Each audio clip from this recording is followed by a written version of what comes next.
김재환 감독님이 계신데요. 인사하지.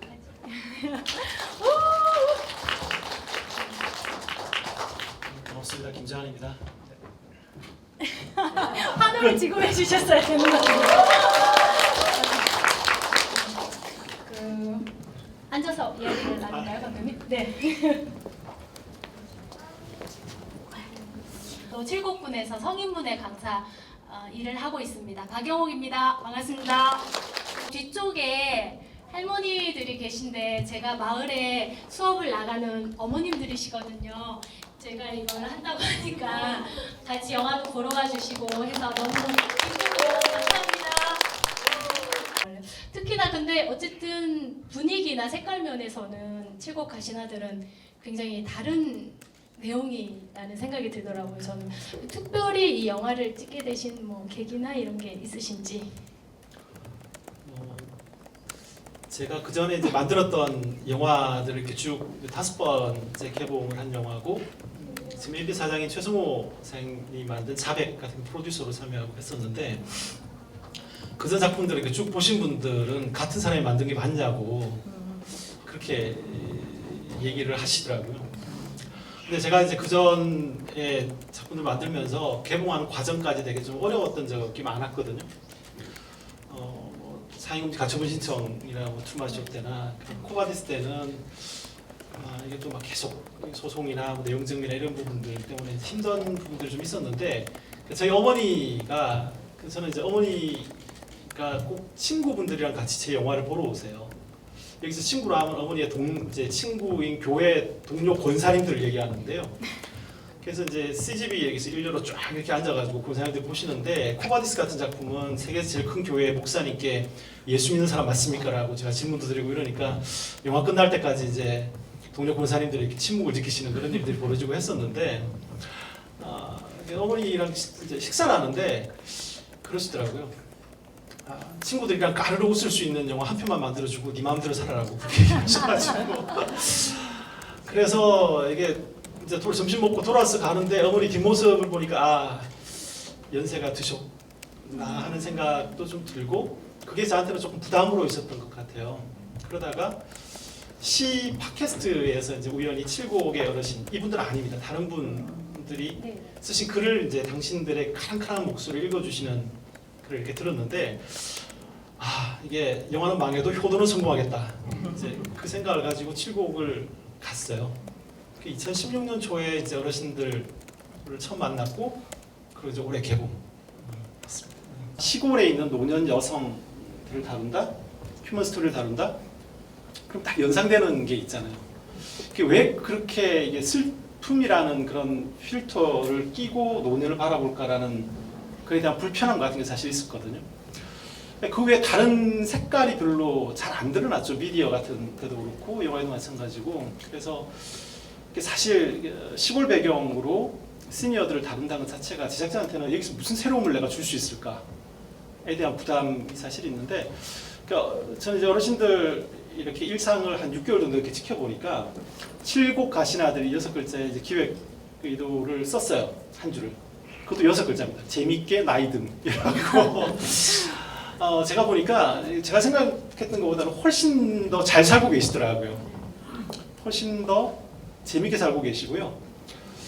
저도 노년에 대한 노년의 삶에 대해서 조금 생각하고 싶지 않은 게 있잖아요. 우리한테는 마치 그 시기가 안 올 것처럼 그냥 이렇게 덮어두고 살고 싶은 게 있는 사람 중에 하나였는데 그 나이 듦에 대해서도 조금은 약간 냉소적인 시선도 있었고 근데 제가 좀 영화를 촬영하면서 많이 바뀌었어요.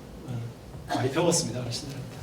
저도 뭐 어머님들하고 수업도 하고 있고 하면서 보면서 우리 어머님들처럼 나이 든다면 노년도 괜찮구나 이런 생각을 좀 가지고 있었는데 영화를 보면서 나이 든다는 게 그렇게 슬프거나 나쁘지만은 않겠다라는 생각 저도 들었거든요. 그래서 제가 이 촬영을 하면서 드는 생각은 노년의 삶은 여성 영화이기도 하니까 남성보다 여성의 삶은 훨씬 풍요롭고 잘 사시는 것 같아요. 할머니들 할아버지보다 훨씬 행복도가 높은 것 같은데 문예학교도 문제예요. 전국에 있는 모든 문예학교의 가장 큰 문제가 뭔지 아십니까? 할아버지들이 안 오세요. 제가 이제 지켜본 바에 따르면 네. 할아버지들은 그놈의 체면을 못 버려가지고 인생의 마지막 순간을 재미없게 살려고 작정을 하신 게 아닌가라는 생각이 들 정도였는데 칠곡에 2016년에 이제 학예회 때 네. 400여 명 되는 학생 중에서 다 할머니들이고 세 분만 할아버지들만 오셨어요. 네. 제가 서산군의 문해학교를 담당하는 공무원하고 얘기를 했는데요. 700여 명의 학생들 거기도 딱 세 분만의 할아버지 학생이 있어요. 진짜 안 나온다고 아무리 나오라고 해도 안 나온다 그러는데 근데 저는 이게 문제예요. 그러니까 할아버지들의 삶과 할머니들의 노년의 삶을 보면 할머니들이 훨씬 행복한 이유가 뭘까 계속 생각을 해봤거든요. 그러니까 할아버지들은 특징이 있어요. 너무 거창한 이야기들을 막 하세요. 자유당 때 얘기하시고요. 전두환 때 경제 3조 호황에 대해서 얘기하시고 뭐 경제와 정치에 대해서 막 설득하려고 그러고 근데 할머니들은 아니에요. 할머니들은 일상 속에서 이렇게 사부작 재미를 건져 올리는 선수예요. 그것 가지고 두세 시간 재밌게 수다를 떨면서 일상 속의 재미를 건져 올릴 수 있는. 안녕하세요. 저는 엄마를 모시고 이제 서울 잠실에서 영화를 봤었어요. 봤었는데 그때 봤을 때 이제 감동의 포인트도 지금 다시 봐도 똑같고 그다음 웃음 포인트도 같고 또 우려스러운 포인트도 똑같거든요. 뭐냐면 이제 감동 포인트는 뭐 이제 뭐 할머님이 그 이제 시를 쓰셨을 때 뭐 이렇게 저렇게 했는데 영감이 없네 이 포인트나 뭐 아드님께 뭐 편지를 쓰시고 답장을 받으시는 부분 그때나 지금이나 눈물이 글썽이고 그렇게 되는데 우려스러운 점은 뭐냐면 근데 아드님한테 편지를 보내실 때 주소가 그대로 드러나는 거예요.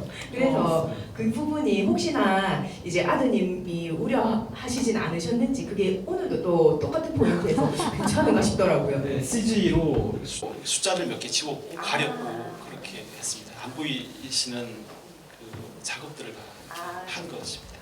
아파트 이름이랑 이런 게 나오길래 좀 괜찮을까 이 생각을 그때도 하고 지금도 해요. 아파트까지는 괜찮은 거고 정확한 주소는 아니었던 걸로. 이게 스티커를 만들었거든요. 이렇게 아이와 같이 봤으니까 스티커 나중에 제가 드리면 될 것 같아요. 할머니들이 쓰신 그림과 이걸로 만든 스티커인데요. 이걸 뜯어가지고 공부 이런 거 뜯어서 공부 열심히 하라고 해. 네. 같이 붙이고 이런 스티커니까요. 나중에 받아가세요. 네. 그러니까 걱정이 저라도 만약에 노부가 시골에 혼자 사시는데 누군가 젊은 사람들이 와가지고 이러면 조금 걱정이 될 것 같아요. 그러니까 저 분명히 약 팔러 온 거다. 절대 약 사면 안 된다. 따라가면 안 된다고 이렇게 걱정 굉장히 많이를 하셨고 특히 그 답장을 쓴 아드님 같은 경우는 제일 완고한 분이었어요. 절대 집에 오면 안 되고. 근데 아들의 생각이고요. 엄마의 생각은 어땠냐면 엄마가 글을 배우겠다라는 결심을 하기 굉장히 힘들거든요.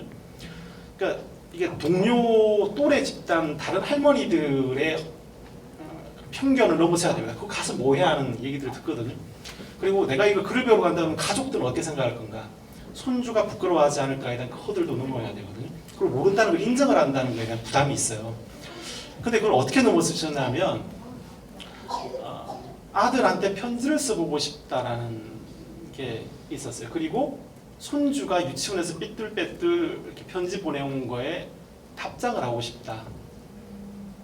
그 마음 때문에 그 부끄러움과 이제 글을 모른다는 거에 대한 글을 드러내는 그 용기를 내신 거거든요. 그리고 우리 학교 선생님이시니까 주소 쓰기를 하잖아요. 주소 쓰기를 이제 시험을 하고 나서 그리고 이제 사랑하는 사람한테 쓰고 싶은 글들 이러면 2주 동안 썼다 지웠다 그러세요. 그러니까 중간에 어떤 수업이 있었냐면 매니큐어 칠해주는 수업이 있었어요. 태어나서 매니큐어를 안 칠해주실 것 같아서 주석기 선생님이 이제 중간에 그래서 저는 매니큐어가 안 칠한 컷에서 컷이 바뀌면 매니큐어가 칠해져 있는 컷으로 바뀌거든요. 편집 감독은 그걸 계속해서 이상하다고 이러는데 나는 시간이 한참 걸렸고 이 컷과 이 컷 사이의 느낌은 나만 아는 그렇게 해서 편지를 보냈는데 아드님이 그걸 받고 이렇게 너무 모든 게 다 이렇게 녹아내린 거야 마음이. 그리고 답장을 쓰는 거야 아들이. 그분이 그러실 분이 아니거든요.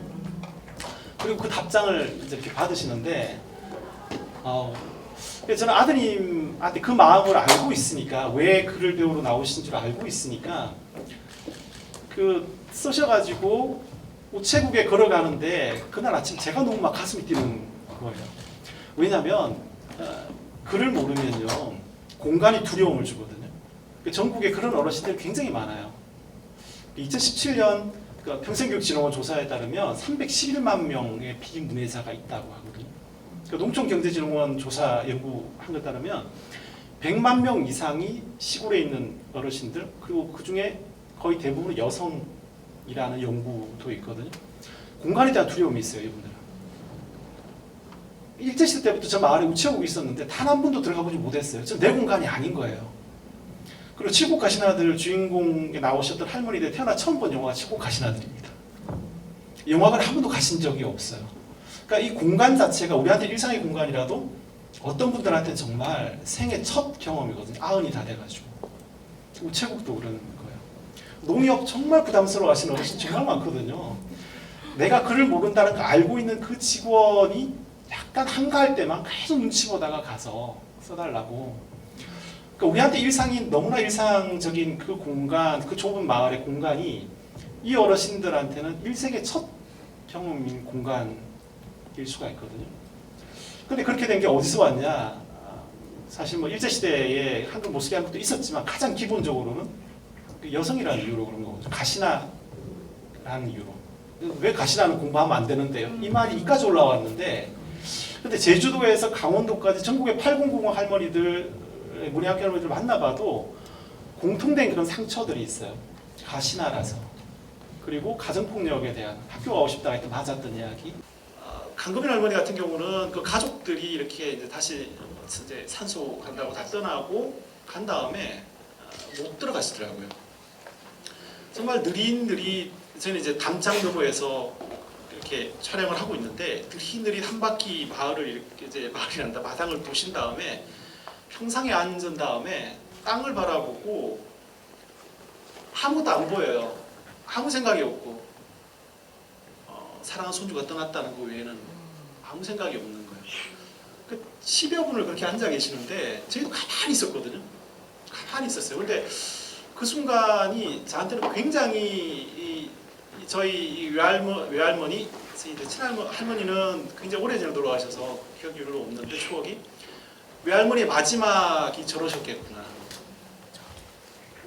그 10분 동안 막 파노라마처럼 막 저한테도 온갖 막 그게 지나가는 거예요. 아 모두가 간 다음에 혼자 있을 때의 그 모습. 그냥 다 떠나고 나면 그 못 들어가겠대요. 들어가서 이불 개거나 머리카락 줍거나 하면서 우시는 거예요. 이제 다 갔다, 다 떠났다는 것 때문에. 근데 그렇게 하고 나서 마을 회관에 갔더니 두 분이 술을 드시고 계시는 거예요. 근데 저는 어르신들이 그렇게 이렇게 슬픈 술자리를 갖는 걸 본 적이 없거든요. 항상 술자리 유쾌했어요. 근데 막 한숨도 쉬시면서 땅만 쳐다보시면서 아무 생각이 없은 거예요. 사랑하는 손주와 아이들이 떠났다.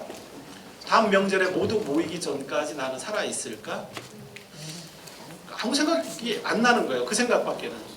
그래서 그 술자리가 그렇게 정말 과묵하신 거는 경상도여서 그렇다는 것도 뭐 약간 있겠지만 어르신들 원래 술자리는 보셔서 하지만 안 그러시거든요. 근데 제가 세상에서 본 가장 슬픈 술자리였어요.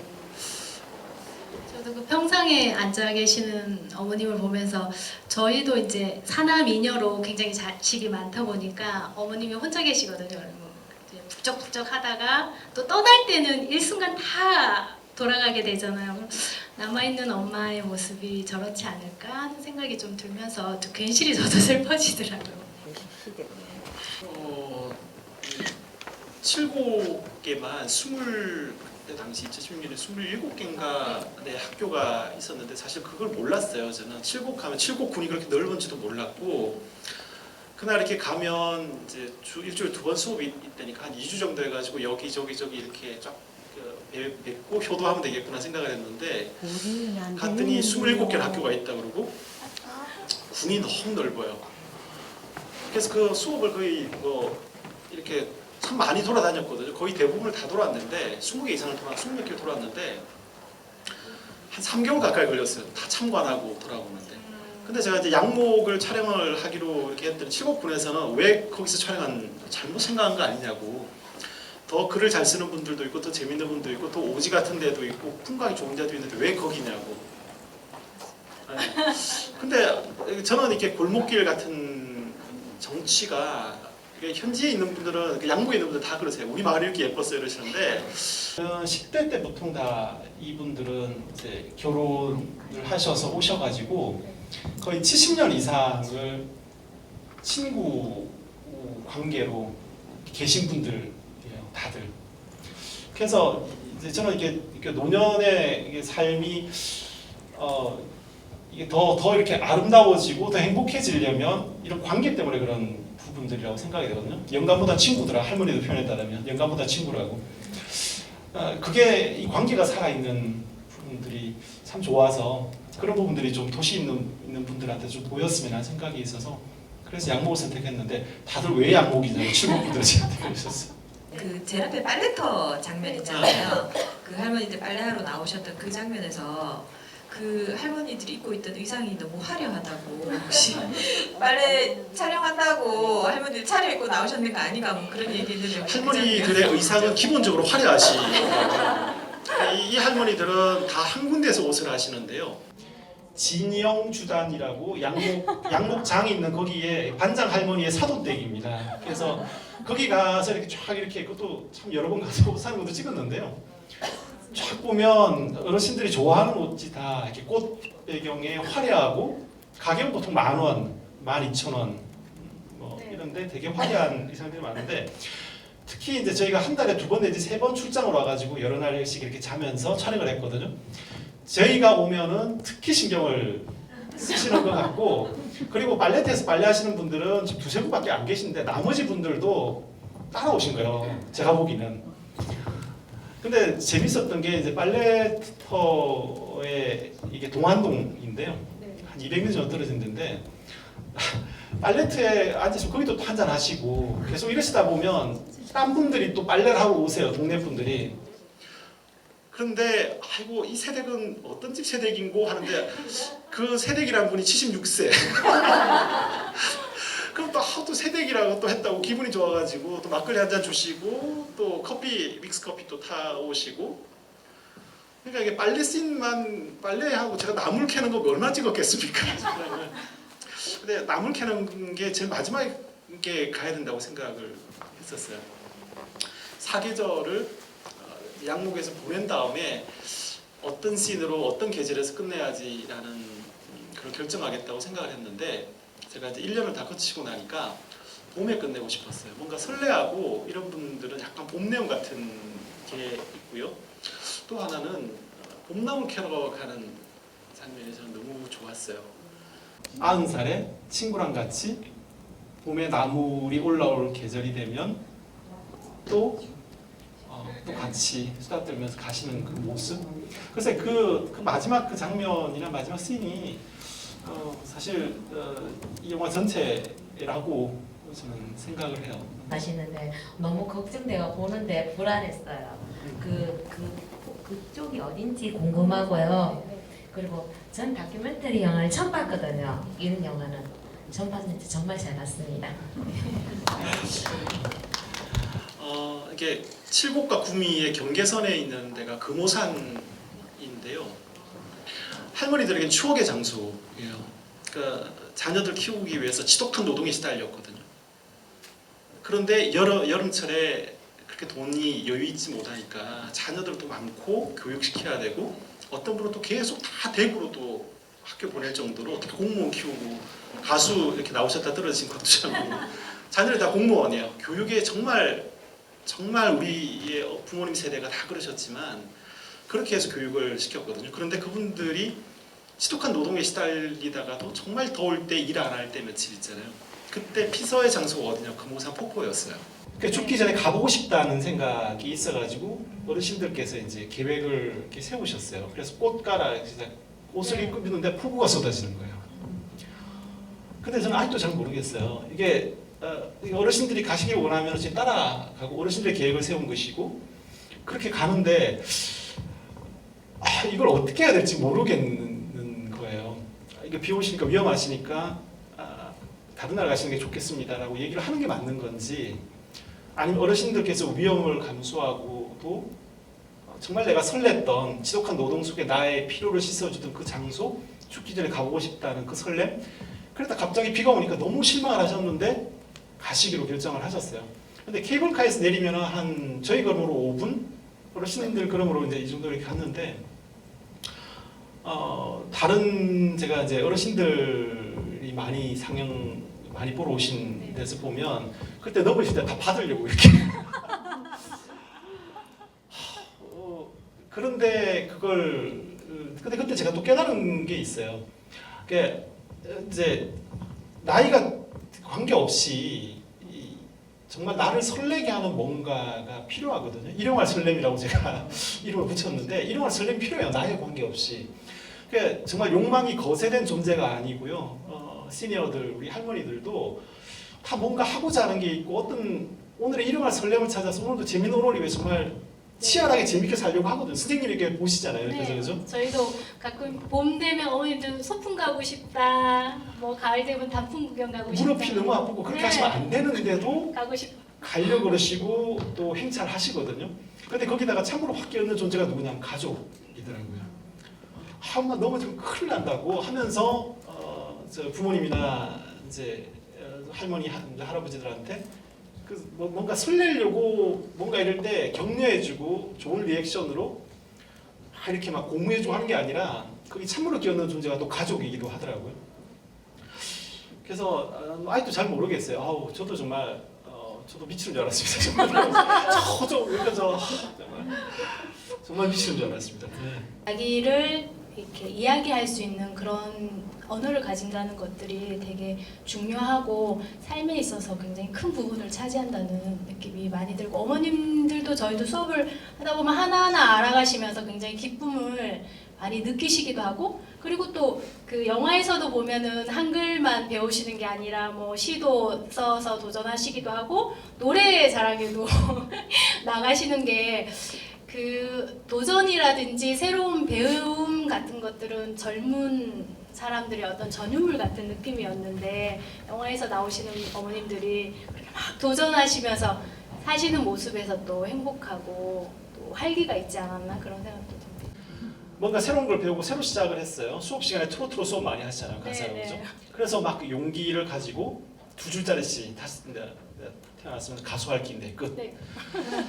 그래서 막 그 가사로 좀 동백아가씨 가사로 또 하다 보니까 댄스곡을 안 골라서 이렇게 탈락을 하셨다라고 자체 분석을 했는데 할머님이 그런데요 이게 새로운 공부를 하시고 이렇게 나오셔가지고 노래자랑 대회 하면은 잘 될 것 같지 않은데 인생이 안 그렇잖아요. 우리가 대학 졸업하고 박사 과정 마치고 뭔가 이제 풀려야 되잖아요. 안 풀리잖아요, 그죠? 그게 인생인 것 같아요. 그래서 저는 90이 다 되셨는데 지금 이제 89 이제 90세인데 아니 1차에 그렇게 땡하리라고는 정말 칠곡분이 잔인한 것 같아요. 할머니들이 얼마나 욕을 하셨는데 버릇 없다고 이것들이요. 90다 된 할매가 이렇게 나가면 성의를 봐서라도 예선에 통과시켜주지. 네. 그런데 그 다음에 작년이죠. 네. 작년에 다시 나가셨어요. 그래서 이제 댄스곡을 준비를 하셨고요. 트로트 댄스곡을 하셨고 다른 할머니들이 무릎도 안 좋으신데 무대에 올라와서 같이 춤을 추셨어요. 그래서 예선 통과를 하셨는데요. 네. 작년 이게 네. 가을 상황입니다. 할머니도 도전하셨다가 또 안 됐지만 포기하지 않으시고 할머니도 그 돌아가는 길에 막 위로도 해주시면서 다시 또 이렇게 힘을 합쳐서 도전을 하셨다는 소식을 저도 들었거든요. 그래서 우리 어머님들 정말 대단하구나 하는 그런 생각들을 하게 되었습니다. 다큐를 이렇게 보셔야 돼요. 다큐는 리얼하지만 리얼하지 않거든요. 무슨 말이냐면 리얼한 삶을 찍은 거예요. 어르신들이 선택을 하시고 저희는 따라가면서 촬영을 한 거지만 여러분이 오늘 보신 장면은 제가 선택한 컷들을 보신 거거든요. 제가 고른 컷들을 보신 거고 저는 이게 재밌게 나이듦이라는 설렘이라는 렌즈로 노년의 일상을 재해석한 영상 다큐를 보신 거거든요. 여기 보시면 어르신들 화장실 가시는 거 왜 안 찍었겠습니까? 뭐 어르신들을 저희가 사실 카메라 전혀 신경 안 쓰셔서 쿨러등으로도 벗으셨어요. 난 깜짝 놀랄 정도로 어르신이 막 전혀 신경을 안 쓰시는 이제 지경까지 갔는데 근데 안 나오잖아요. 그렇죠? 갈등도 제가 보기에는 이 어르신들의 삶을 오히려 제대로 보여주지 못하거나 뭐 그런 부분들에 대한 갈등들 그리고 갈등 이후의 해소까지 그런 부분들에 대한 포션이 너무 커져서 논의에 있는 다양한 색깔들 다른 색깔들을 보는데 방해가 되는 부분들이 있었기 때문에 그런 부분들은 뺐는데요. 일반적으로 어르신들이 갖고 있는 그런 질투 대마와 그런 그거는 분명히 있습니다. 네. 어떻게 보면은 그냥 단조로운 일상일 수도 있지만 하나의 설렘 이런 걸 가지고 행복한 삶을 사셨으면 좋겠다는 생각이 듭니다. 오늘 늦은 시간까지 함께 해주셔서 대단히 감사하고요. 다들 건강하게 네, 돌아가시기 바라고. 감독님도 마지막. 네. 늦은 시간까지 영화 봐주셔서 감사하고요. 그리고 귀 기울여 주시고 해서 여러분들이 굉장히 진지하게 이렇게 봐주시고 여성영화제에서 이걸 또 상영을 하고 정말 영화제 힘들거든요. 준비하기 힘든데 이렇게 여러분들 만날 수 있는 기회를 이렇게 제공을 해주셨던 분들 모든 분들께 감사드립니다.